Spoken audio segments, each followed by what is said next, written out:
हाँ जी, राधे राधे आप सभी का स्वागत है आपके अपने YouTube चैनल के अंदर। सिलेबस का सीरीज जो है वो हमारा शुरू हो चुका है। एक्चुअली के अंदर यूपीएससी के अंदर जो जीएस है वो अथाह है, यानी इसका कोई अंत नहीं है, आप चाहे कितना ही पढ़ दो। लेकिन अगर सिलेबस के अकॉर्डिंग हम चलेंगे तो शायद जो है हम अपनी मंजिल को है वो जल्दी ही पा सकते हैं। तो चलिए शुरुआत करते हैं। हम सबसे पहला है भारत में पूर्व ऐतिहासिक संस्कृति, यानी हमारा जो टॉपिक है, मेन टॉपिक ये है। अब इसके अंदर जो टॉपिक दिए हुए हैं वो कुछ इस तरह से है कि भारतीय पूर्व इतिहास की अवधि, पूर्व इतिहास के स्रोत और पाषाण युग।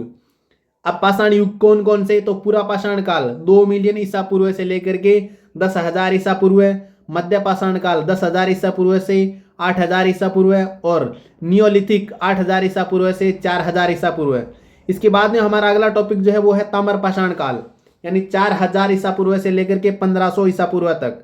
इसमें क्या क्या टॉपिक करना है, इसमें एक तो लोहे युग जो कि 15 ईसा पूर्व से 200 ईसा पूर्व है, और लोहे का प्रभाव, ये 2 टॉपिक हमें करना है। अगला जो इंपॉर्टेंट टॉपिक वो है देहाती और कृषक समुदाय, किस किस का। तो सबसे पहला है नवपाषाण काल, ताम्र पाषाण काल और प्रारंभिक लोह चरण, भौगोलिक वितरण और विशेषताएं। अगला है हमारी सिंधु घाटी सभ्यता।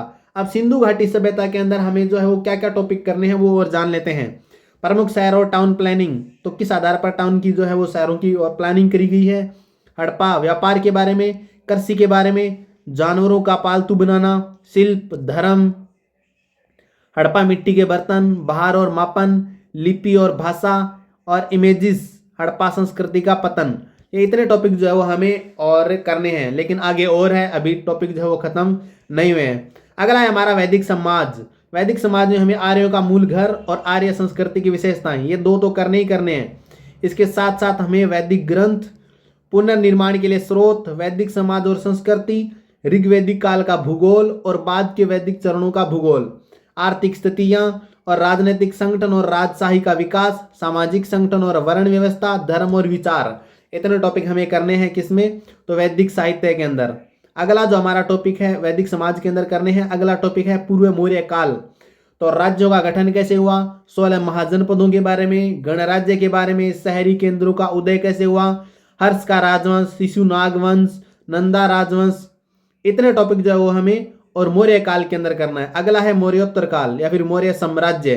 चंद्रगुप्त के बारे में हमें जानकारी प्राप्त करनी है, बिंदुसार के बारे में जानकारी प्राप्त करनी है, मेगस्थनीज, अशोक और उनके उत्तराधिकारियों के बारे में जानकारी प्राप्त करनी है, अशोक के शिलालेख और स्थल, अशोक एक धम, इसके बारे में पढ़ना है, मौर्यन, प्रशासन, अर्थव्यवस्था, समाज और कला और अर्थशास्त्र, जिसकी रचना जो है वो विष्णुगुप्त ने की थी। तो इतने टॉपिक हमें करने हैं। अब मौर्य काल के बाद में मौर्योत्तर काल, तो 200 AD से लेकर के 300 तक। तो समाज, जातियों का विकास, संगम ग्रंथ और समाज, सातवाहन और अन्य स्वदेशी राजवंश और विदेशी राजवंश। इतने टॉपिक करने के बाद में आता है हमारी बाहरी दुनिया के साथ वाणिज्यिक संपर्क और कला के स्कूल। इतने टॉपिक करने हैं।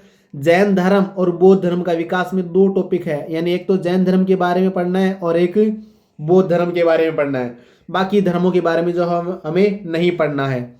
अगला है शाही गुप्तों, यानी गुप्त शासन के सूत्र, गुप्तों का राजनीतिक इतिहास, फाइएन, गुप्ता प्रशासन, गुप्त संस्कृति, गुप्त काल में नगरीय और केंद्र और आर्थिक स्थितियां। गुप्त शासन के अंदर, गुप्त पीरियड के अंदर हमें जो इतने टॉपिक करने हैं।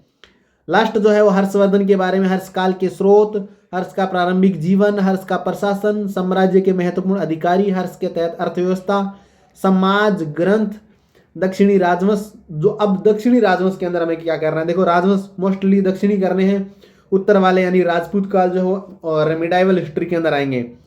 तो सातवाहन वंश और पल्लव, चालुक्य, मदुरई के पांड्य, चोल राजवंश और राष्ट्रकूट, ये इतने टॉपिक जो हमें करने हैं। ये लो एंशिएंट हिस्ट्री जो हमारी कंप्लीट हो गई, यानी एंशिएंट हिस्ट्री के अंदर हमें जो इतने टॉपिक करने हैं। एंशिएंट हिस्ट्री के अंदर इतने टॉपिक करने के बाद में जो हमारी एंशिएंट हिस्ट्री जो वो क्लियर हो जाएगी। और इन टॉपिकों को ना तो एक ही टॉपिक हमें छोड़ना है और ना ही एक ही टॉपिक जो है वो ज़्यादा करना है, क्योंकि यूपीएससी ने जो सिलेबस जारी कर रखा है उस सिलेबस के अकॉर्डिंग ही हमें पढ़ना है। तो आप एक बार फिर से वापस जो है वो सिलेबस को देख सकते हैं, और ये जो पूरा PDF है आपको टेलीग्राम चैनल पर मिल जाएगा, और टेलीग्राम चैनल का लिंक जो है वो इस वीडियो के डिस्क्रिप्शन में मिल जाएगा।